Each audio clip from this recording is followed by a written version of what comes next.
안녕하세요. 급여 처음이어도 괜찮아입니다. 이번 영상에서는 평균임금에 대해 알아보도록 하겠습니다.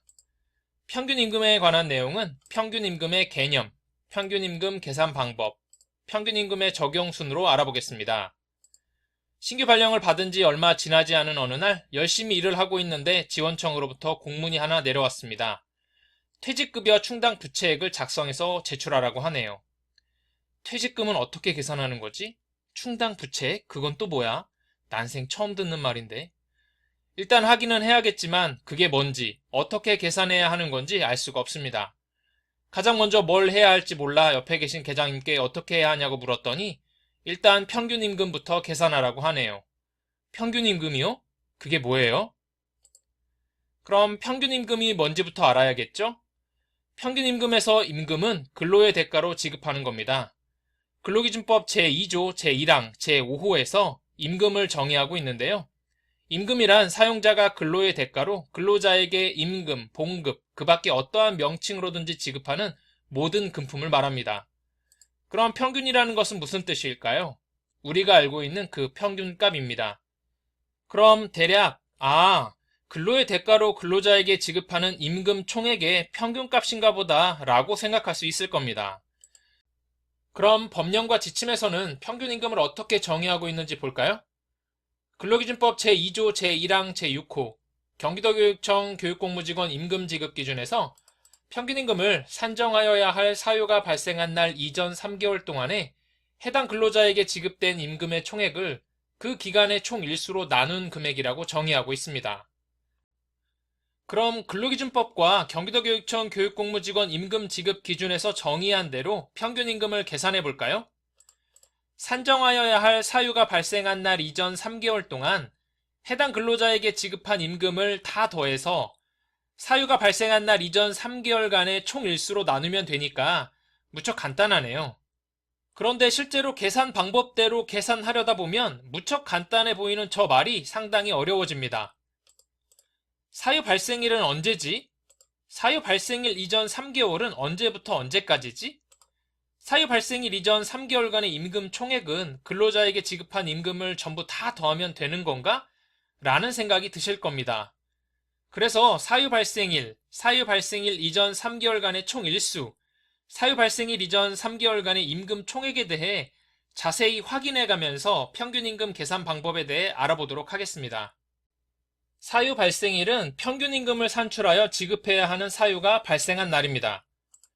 근로자 퇴직급여 보장법 제8조 제1항과 제15조에서 퇴직금을 31분 이상의 평균임금으로 지급하도록 규정하고 있고, 근로기준법 제46조 제1항에서는 사용자의 귀책사유로 휴업하는 경우에는 휴업기간 동안 평균임금의 100분의 70 이상을 휴업수당으로 지급하도록 규정하고 있습니다. 이렇게 퇴직금을 지급해야 하는 퇴직일, 휴업수당을 지급해야 하는 휴업일이 사유 발생일이 됩니다. 다만 근로기준법 제2조 제2항에서 보면 평균임금을 산출했는데 산출한 평균임금이 통상임금보다 적으면 통상임금을 평균임금으로 하도록 하고 있고, 휴업수당의 경우 평균임금의 100분의 70 이상에 해당하는 금액으로 지급하도록 하고 있는데, 평균임금의 100분의 70에 해당하는 금액이 통상임금을 초과할 때는 통상임금을 지급하도록 하고 있으니, 평균임금을 산출하여 지급해야 하는 사유가 발생할 경우 통상임금도 함께 산출하여 비교해야 한다는 점 유의하셔야 합니다. 다음으로 사유 발생일 이전 3개월간의 총 일수에 대해 알아보겠습니다. 경기도교육청 교육공무직원 임금지급 기준을 보면 사유 발생일 이전 3개월의 총 일수를 계산할 때 역에 의한 계산법에 따라 계산하라고 합니다. 여기서 말하는 역에 의한 계산법이란 민법 제160조에 따른 역에 의한 계산법을 말하는데요. 민법 제160조에 따른 역에 의한 계산에서의 역은 해와 달의 운행 주기를 바탕으로 만든 달력을 뜻합니다. 그럼 여기서 한자는 어떤 한자를 써야 할까요? 첫 번째 한자는 뒤로 거슬러 올라간다는 뜻이므로 아니고, 두 번째 한자는 세월이 지나간다는 뜻으로 주로 역사라는 단어를 쓸 때 사용하기 때문에 아닙니다. 세 번째 한자가 맞는 한자입니다. 2023년 공무원 보수 등의 업무 지침에서도 경력기간을 계산할 때 민법 제160조에 따른 역에 의한 계산을 하도록 하고 있는데요. 이때 사용하는 한자가 세 번째 한자입니다. 경기도교육청 교육공무직원 임금지급기준에 적혀있는 역이라는 한자는 두 번째 한자로 기재되어 있는데요. 이 한자는 잘못 기재된 것으로 수정되어야 할 것으로 보입니다. 여기서 잠깐 역에 의한 계산법에 대해 살펴보고 넘어가도록 하겠습니다. 우리가 알고 있는 한 주, 한 달, 1년을 구체적으로 들어가다 보면 그 기간을 다르게 해석할 수 있어 이해 당사자들 사이에 논란이 있을 수 있는데요. 민법 제160조에서 한 주, 한 달, 1년을 명확하게 규정해주고 있습니다.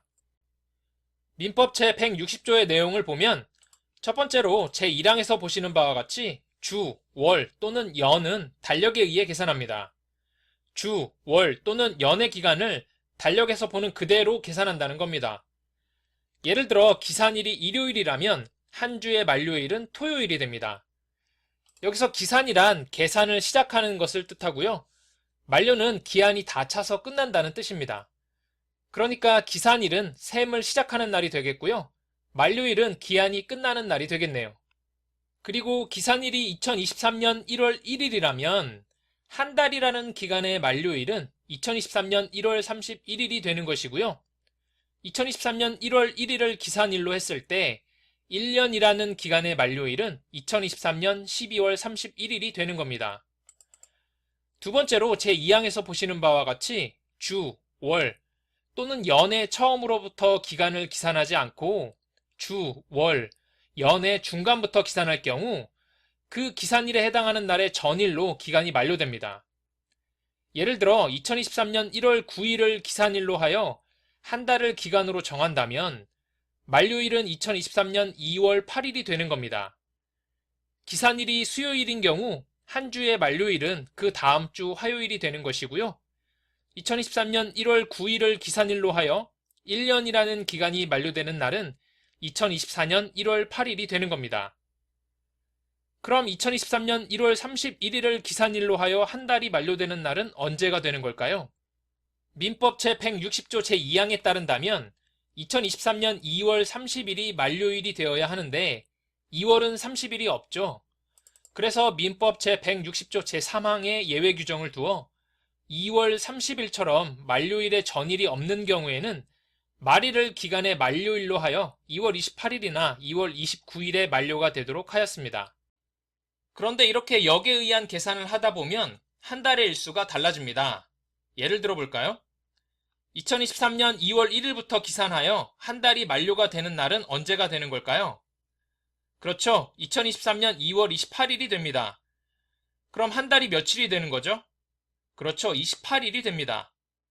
2023년 3월 1일부터 기산하면 2023년 3월 31일에 한 달이 만료되고 한 달의 일수가 31일이 되고요.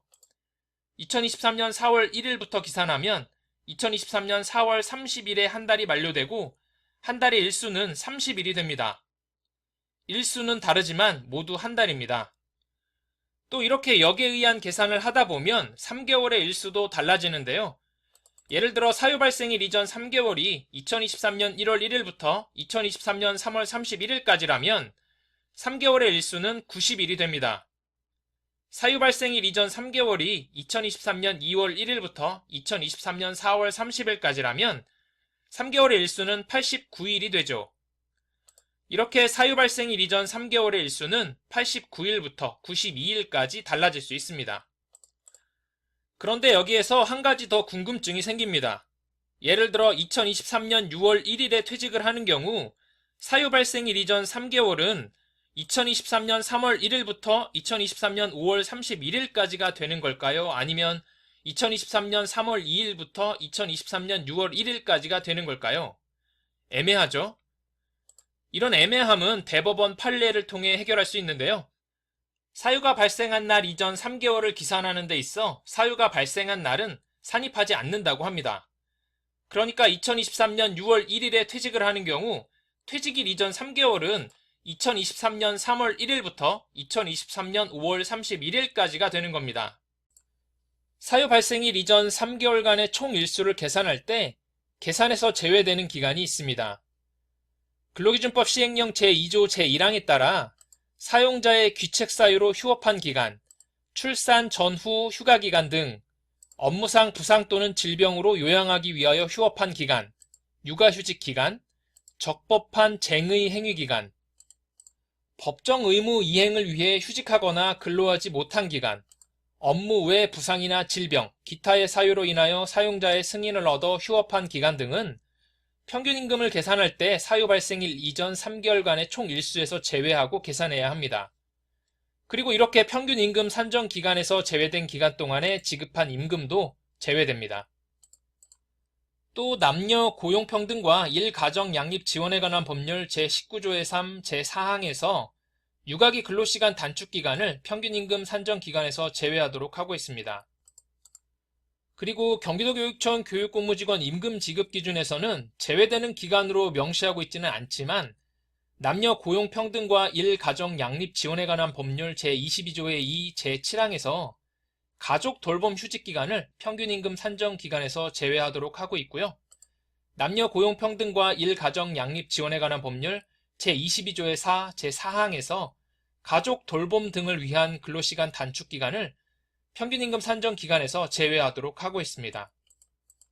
이러한 기간을 평균임금 계산 시에 제외하는 이유는 휴직 기간에 지급한 임금은 휴직을 하지 않을 때보다 적을 것이고 이렇게 적어진 임금을 평균임금 계산할 때 포함하게 되면 평균임금 자체가 낮게 산정되는 불합리한 결과를 초래하기 때문에 이렇게 불합리하게 산정된 평균임금이 근로자에게 불리하게 적용되는 것을 방지하기 위함입니다.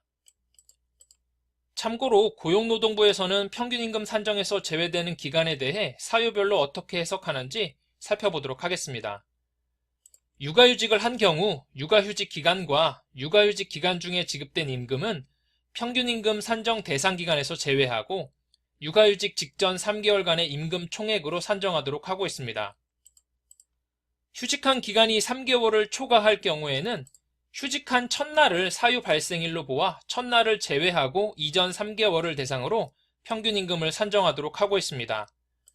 이 내용은 평균임금 산정 특례고시 제1조 제1항과 경기도교육청 교육공무직원 임금 지급 기준에 동일하게 명시되어 있는 내용이니 참고하시면 되겠습니다. 또 고용노동부의 여러 행정해석에서 방학 중 비근무자의 방학기간에 대해서는 별도의 정함이 없다면 평균임금 산정기간에서 제외하도록 하고 있으나 경기도교육청 교육공무직원 임금 지급 기준에서는 평균임금을 산정할 때 방학 중 비근무자의 방학기간을 산정기간에 포함하도록 하고 있습니다. 방학 중 비근무자의 방학기간이 평균임금 산정기간에 포함되면 평균임금 수준이 낮아지게 되지만 방학 중 비근무하는 교육공무직원의 경우 보통 방학기간이 아닌 기간에도 통상임금이 평균임금보다 높기 때문에 근로기준법 제2조 제2항에 따라 통상임금이 평균임금보다 높으면 통상임금이 평균임금이 되는 것이므로 교육공무직원에게 불리하지는 않는 것이니 참고하시면 되겠습니다. 다음으로 사유 발생일 이전 3개월간 임금 총액에 대해 알아보도록 하겠습니다. 학교에서 평균임금을 산출하는 주요 사유는 교육공무직원과 기간제 교원의 퇴직금을 산출할 때가 아닌가 싶은데요. 교육공무직원의 평균임금을 산출할 때 사유 발생일 이전 3개월간의 임금 총액은 경기도교육청 교육공무직원 임금 지급 기준에 평균임금 계산 시 산입하는 월 단위 임금과 연 단위 임금을 확인하신 후 계산 방법에 따라 계산하시면 되는데요.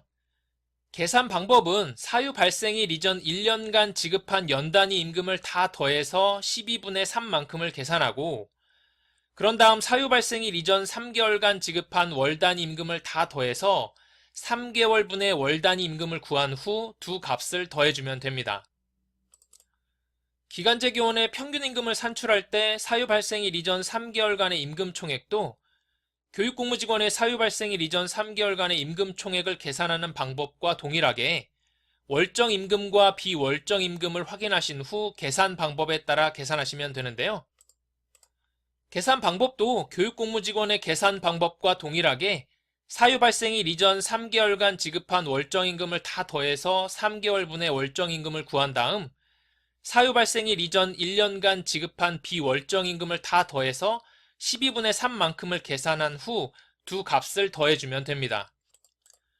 교육공무직원과 기간제 교원의 사유 발생일 이전 3개월간의 임금 총액을 계산할 때 산입하는 임금 중 가족수당과 맞춤형 복지비는 산입하는 임금에서 제외해야 하는데요. 왜 그런지 보도록 하겠습니다. 최근 판례에서 평균임금 산정의 기초가 되는 임금의 범위를 보다 넓게 인정하는 경향을 보이고 있다고 하는데요. 그럼에도 불구하고 가족수당이 평균임금에 포함되는지 여부에 대해 고용노동부 행정해석에서는 가족수당이 독신자를 포함해 전 근로자에게 일률적으로 지급되는 경우에는 평균임금에 포함될 것이나 가족수에 따라 차등 지급되는 경우에는 복리후생적 성격이 크기 때문에 평균임금에 포함되지 않는다고 보고 있습니다. 또 통상임금 산정 지침의 평균임금 판단 기준 예시에서도 가족수에 따라 차등 지급하거나 일부 근로자에게만 지급하는 경우에는 평균임금으로 보지 않고 있어 경기도교육청에서도 이러한 기준에 따라 가족수당을 평균임금에 산입하지 않는 것으로 보입니다. 맞춤형 복지비의 경우에는 맞춤형 복지비가 앞에서 살펴본 근로기준법 제2조 제1항 제5호에서 규정하고 있는 임금에 해당하지 않는다는 대법원 판례 및 고용노동부 행정해석에 따라 평균임금 산정에서 제외된 것으로 해석됩니다. 이렇게 사유발생일 이전 3개월간의 임금 총액을 계산할 때 가족수당과 맞춤형 복지비는 제외하고 계산을 하는데요. 사유발생일 이전 3개월간의 임금 총액을 계산할 때 유의해야 하는 수당이 있습니다. 교육공무직원의 경우에는 연차 유급 휴가 미사용 수당이 되겠고요. 기간제 교원의 경우에는 성과상여금이 되겠습니다. 먼저 교육공무직원의 연차 유급 휴가 미사용 수당을 산입할 때 무엇을 유의해야 하는지 보도록 하겠습니다. 확정급여형 퇴직연금인 DB형 퇴직연금을 산출하기 위한 평균임금을 계산할 때 사유발생일 이전 3개월간의 임금 총액에 산입하는 연차 유급휴가 미사용 수당은 퇴직하기 전에 이미 발생한 연차 유급휴가 미사용 수당을 산입해야 하고 퇴직으로 인해 비로소 지급 사유가 발생한 연차 유급휴가 미사용 수당은 산입하지 않아야 합니다. 무슨 말인지 살짝 어렵죠? 예를 들어 설명해 보겠습니다. 2019년 3월 1일에 입사하여 1년간 80% 이상 근무하게 되면 2020년 3월 1일에 연차 유급휴가가 발생하게 되고 이렇게 발생한 연차 유급휴가를 2020년 3월 1일부터 2021년 2월 28일까지 사용하게 되고요. 2021년 2월 28일까지 사용하지 못한 연차 유급휴가에 대해서는 2021년 3월 1일 이후에 연차 유급휴가 미사용 수당으로 지급하게 됩니다.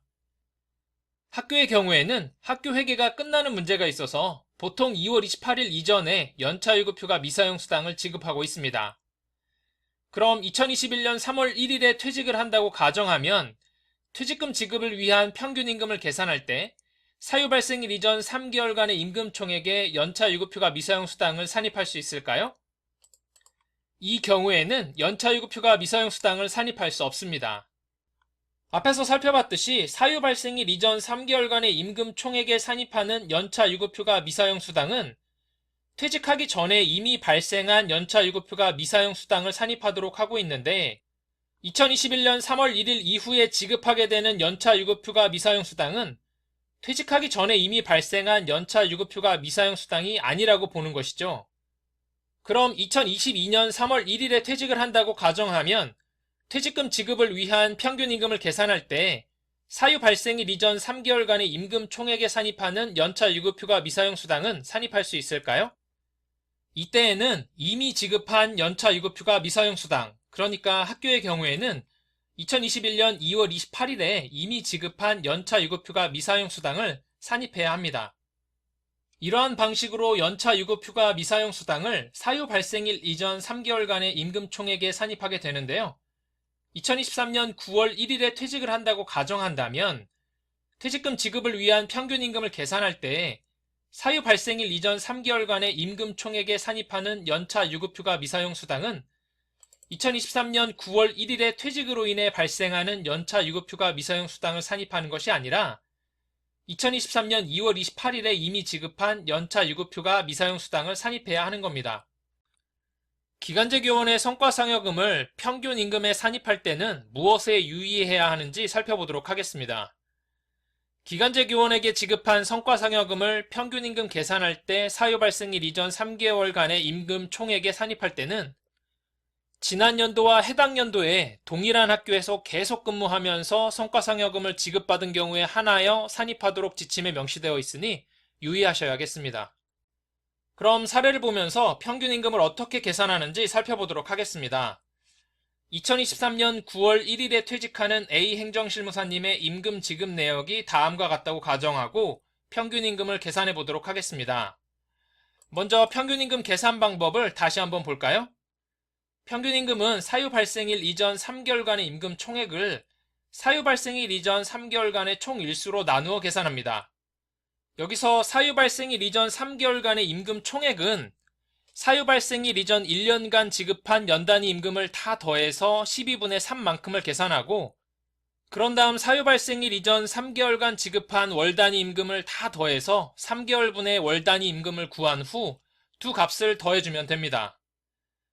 그럼 이제 평균임금을 계산해 볼까요? 먼저 사유 발생일 이전 3개월간의 총 일수를 산출해야 합니다. 사유 발생일이 2023년 9월 1일이니까 사유 발생일 이전 3개월은 2023년 6월 1일부터 2023년 8월 31일까지가 되겠네요. 그런 다음 2023년 6월 1일부터 2023년 8월 31일까지의 총 일수를 계산해보면 2023년 6월이 30일, 2023년 7월이 31일, 2023년 8월이 31일이니까 총 일수는 92일이 되겠습니다. 그 다음에 사유 발생일 이전 3개월간의 임금 총액을 산출해야 합니다. 2023년 6월 1일부터 2023년 8월 31일까지 3개월간의 임금 총액을 구해볼까요?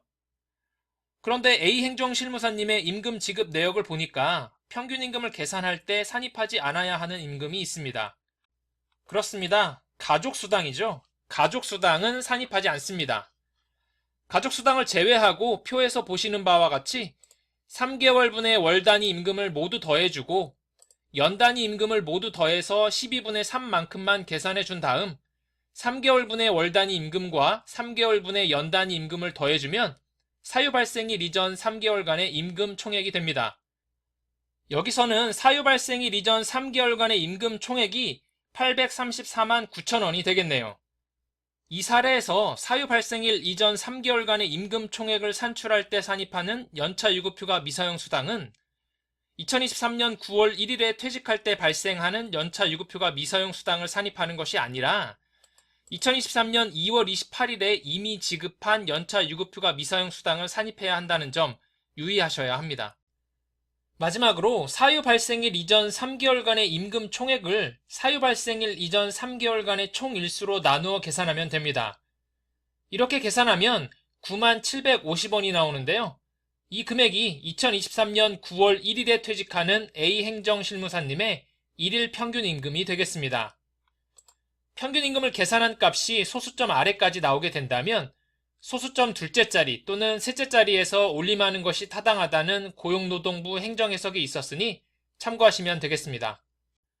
다음 사례를 보겠습니다. 그럼 사유 발생일이 월 중이면 어떻게 계산해야 할까요?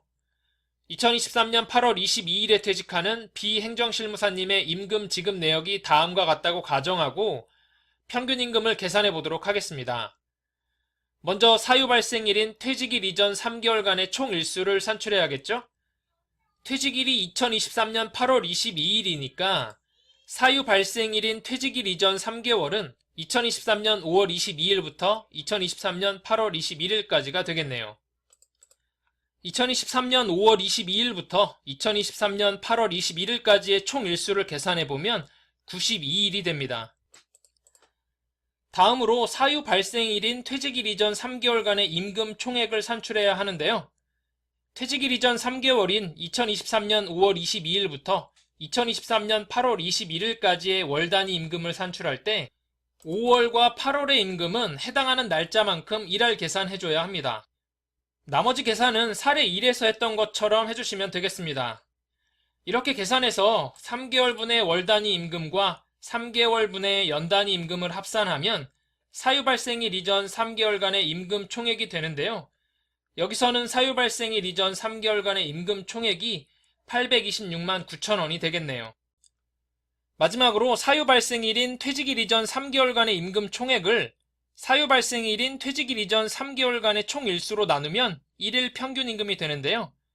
이렇게 계산해서 나온 값인 89,880.44원이 2023년 8월 22일에 퇴직하는 B 행정실무사님의 일일 평균임금이 되겠습니다. 평균임금은 앞에서도 살펴보았듯이 퇴직금과 휴업수당을 산출할 때 적용합니다. 평균임금을 산출할 때는 통상임금도 같이 산출하여 비교해야 한다는 점 잊지 않으시길 바라겠습니다. 지금까지 평균임금에 대해 알아보았습니다. 이 영상이 평균임금에 대해 이해하시는데 도움이 되셨으면 좋겠습니다. 감사합니다.